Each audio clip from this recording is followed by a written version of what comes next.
Hello, Lee, Art of Light Images. So here's a question. How many of you out there love motorsports? And here's another one. How many of you out there take photographs of motorsports events? Or how many of you would like to? Because that's what we're going to be discussing today, right after this.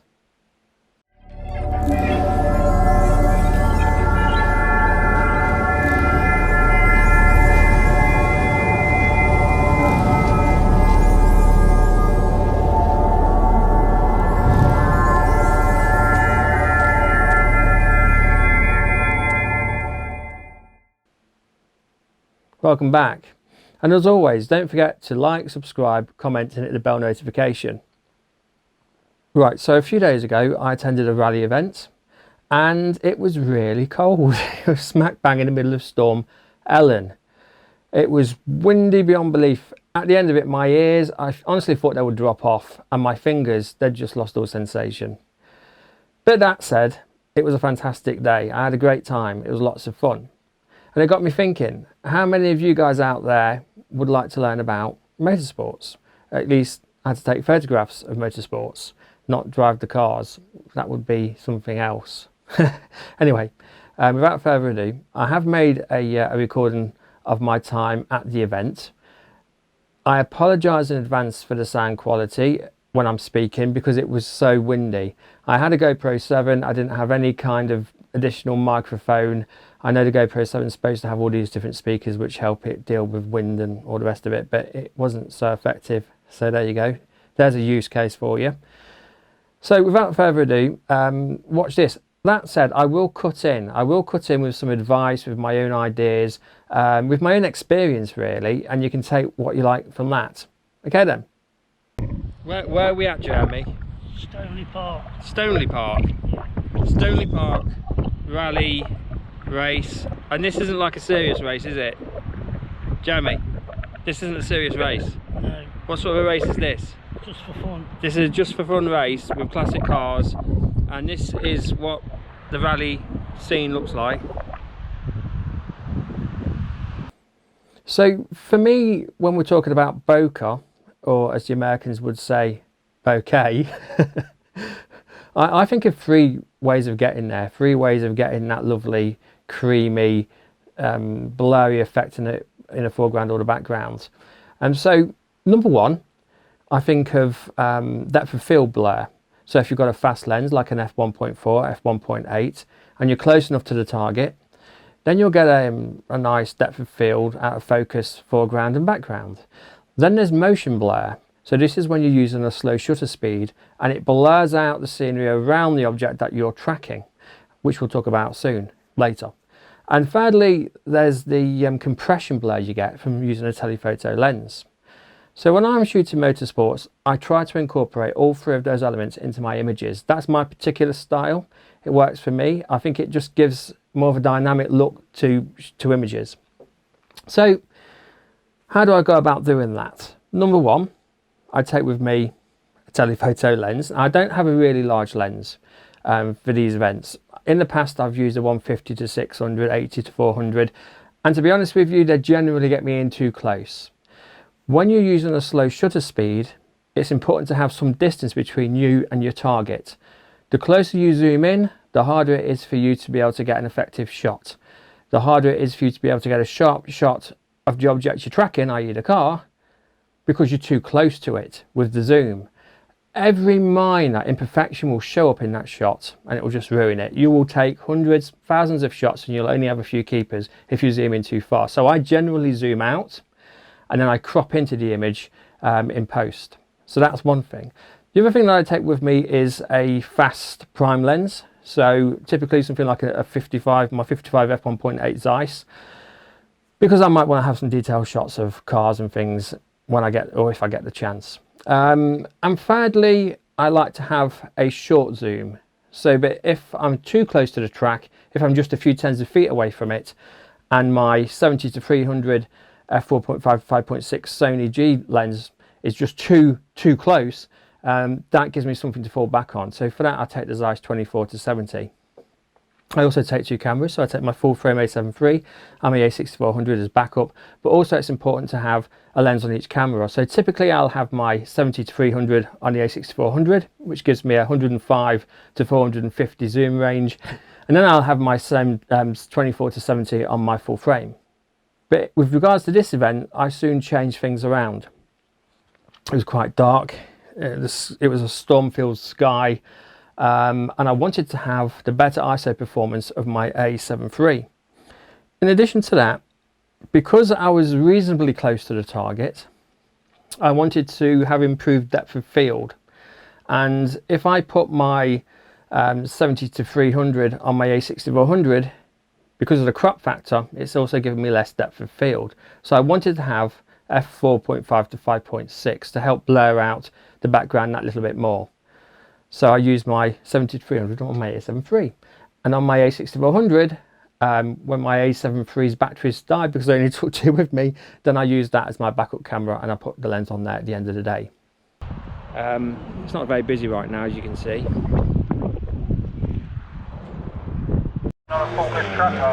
Go-karts, little go-karts. See how this goes. Go-karts, little go-karts.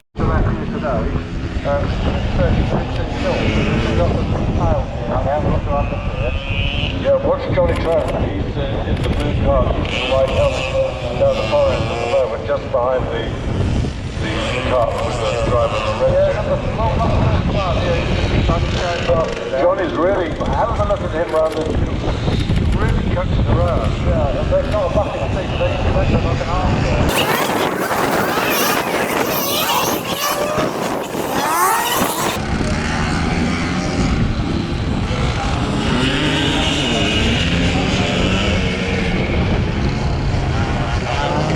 There's so many marshals. Yeah. I mean, how many marshals or yellow jackets do you need standing right where you're going to take the shots, where all the photographers are going to be standing? You've got a car there, and you just got clusters of marshals just getting in the way. There's no planning by the venue, really. There's no thought about what people are trying to, you know, what people are coming here for.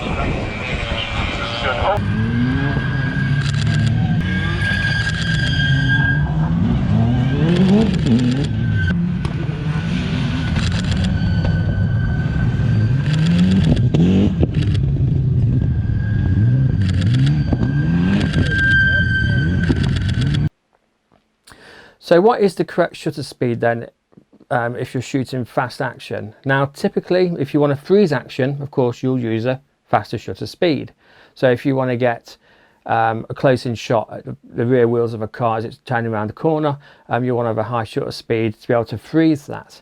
And a lot of people use high shutter speeds for those corner shots. So when a rally car is drifting around a corner, they find it hard to do a slow panning shot with a slow shutter speed, and instead they'll use a fast shutter speed to try and freeze the action. That's something I generally try to avoid. It's not part of my style. So if you look at my images, you'll see that quite a lot of the car is blurred out due to motion blur, and only a portion of the car will be in focus. That's my style. That's how I like to shoot. I like the dynamism of that kind of a shot. So generally speaking, I'll go as low as I can with my shutter speed. At the event, I was going as low as 1/30th of a second and averaging around 50 of a second. That for me is typical. If I'm having a bad day and I just can't seem to get a sharp shot, then I'll drop back to 80th of a second. But I'll go as low as I can, as long as it's giving me good results.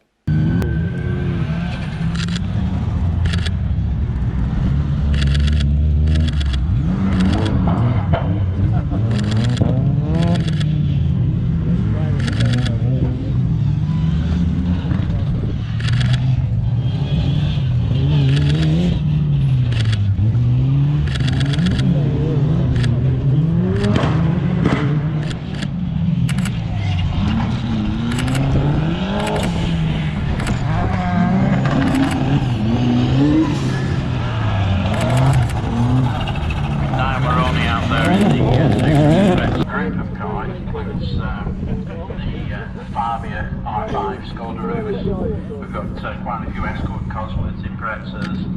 We've got the debut of Merriam. So it takes a lot of practice to get these slow panning shots, and you have to have a lot of patience. This is not something that you're going to do straight away. It's taken me a few years to get to where I am now, in respect that I can do panning shots of cars coming around bends and things like this. To begin with, it's much easier to do a panning shot of a car as it's crossing in front of you, and that for me is a kind of a kill zone. So I know that when a car is passing in front of me, I've got more chance of getting a sharp shot than say if a car is over there going around the bend, or if a car's coming towards me, because when a car's coming towards you it's very hard to do a panning shot because the car's coming towards you. I have learned how to do this.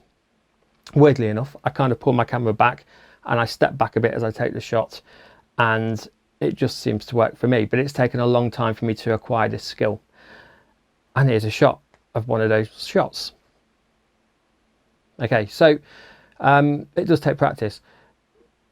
Don't be discouraged. You will, when you go to an event, the temptation will be there to shoot at fast shutter speed so that the car's nice and sharp, and then you're just going to get a shot of a car that looks like it's static, that looks like it's not moving. You're not going to have the energy, you're not going to have the dynamism. I know a lot of people that take those kind of shots, and it's risky. You pay the money, you go to an event, and you stand there for hours taking these shots, and you'll go home and you might only have 1 or 2 keepers. You might not have any keepers to begin with when you first start doing this. It is difficult. You could take several thousand shots and you won't have any keepers. So it's a risk, but it's well worth it, because the more you practice, the more you do this, the better you will be. So you can practice at the side of a motorway or a freeway or a major road, and as cars go by, you've not paid for it, you can just take the shots. Just be careful you don't get beaten up though.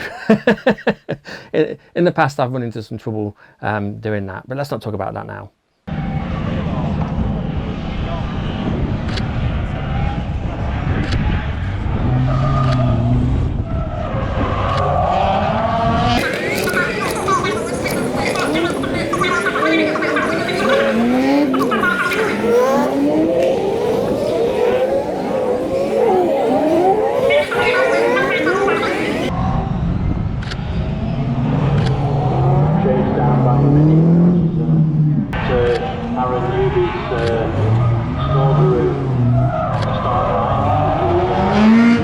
Just getting them coming straight down using those bales to frame the cars.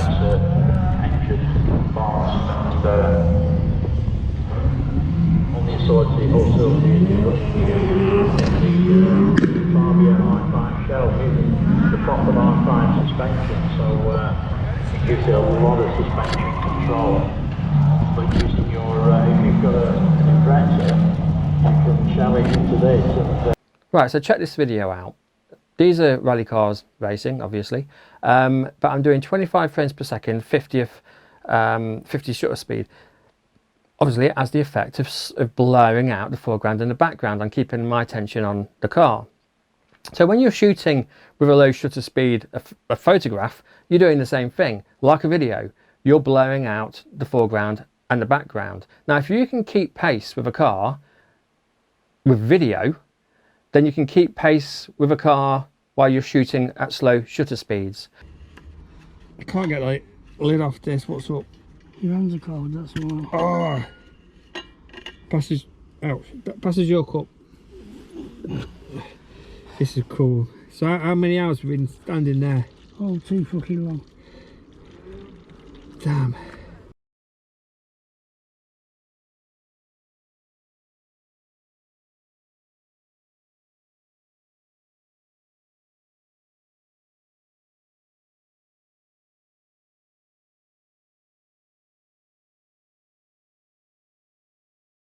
Every time you get out there, it's going to be different. Every race is going to be different. Every venue, you're going to stand somewhere new, and you're not going to know. You're not always going to be able to get close to the track or whatever. So you'll notice you get this blurring effect depending on how slow your shutter speed is, and the slower it is, the less of the car will be in focus. Now, for me, if I can put my area of focus at the front of the car, if the car's coming towards me, or if I can put it on the driver's face, on the driver's head, but keep the car blurred, that's a creative decision I will make sometimes. Sometimes I want the whole car to be in focus, but many of my images, just a portion of the car will be in focus, much of it will be out of focus. You'll have that lovely dimension of speed across the entire image and that nice bokeh foreground and background effect. And it's certainly different to taking a typical shot most photographers will take, to be fair, when they go to a venue of a car and it's just they took the shot too quick, too fast a shutter speed, and the car just looks like it's frozen. What I like to have is a bit of wheel blur, a bit of wheel movement as well. And if you get to the point, if you keep practicing, you'll get to the point where you can do slow shutter speeds around bends, as crazy as that sounds, but it can be done. You've just got to get your timing right.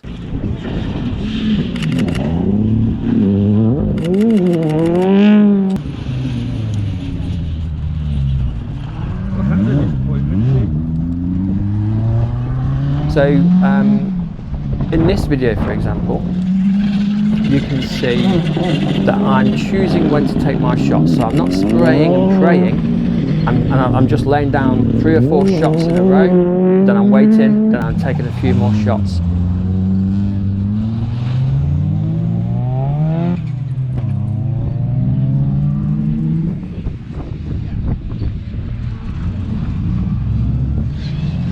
The other important thing is to remember to, if you can, use foreground and background objects to frame your shot, to frame the car, to set the scene, to tell a story. I've heard it said by some people that you need to fill the frame with the car. No, you don't. If you want to, for some shots, fill the frame, fine, but not every shot. In fact, I'd say most of the shots don't do that. You want to tell a story in your image. You want to be able to convey a sense of movement, a sense of atmosphere, a sense of environment.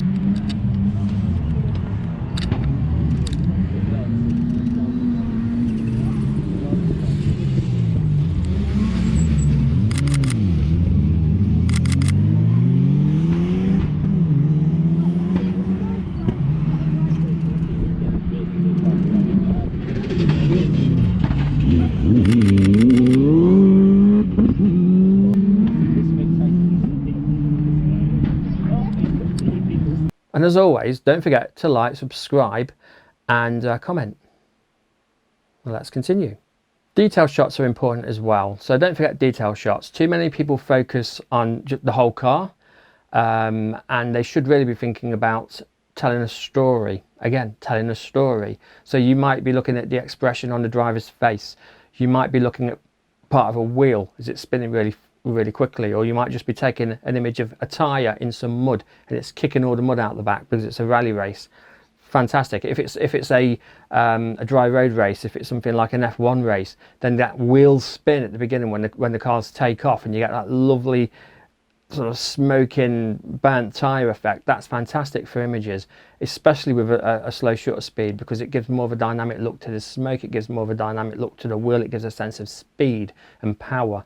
So equipment, you don't have to have the best equipment, you don't have to have the biggest lens, you don't have to have the fastest lens, you don't have to have the best camera.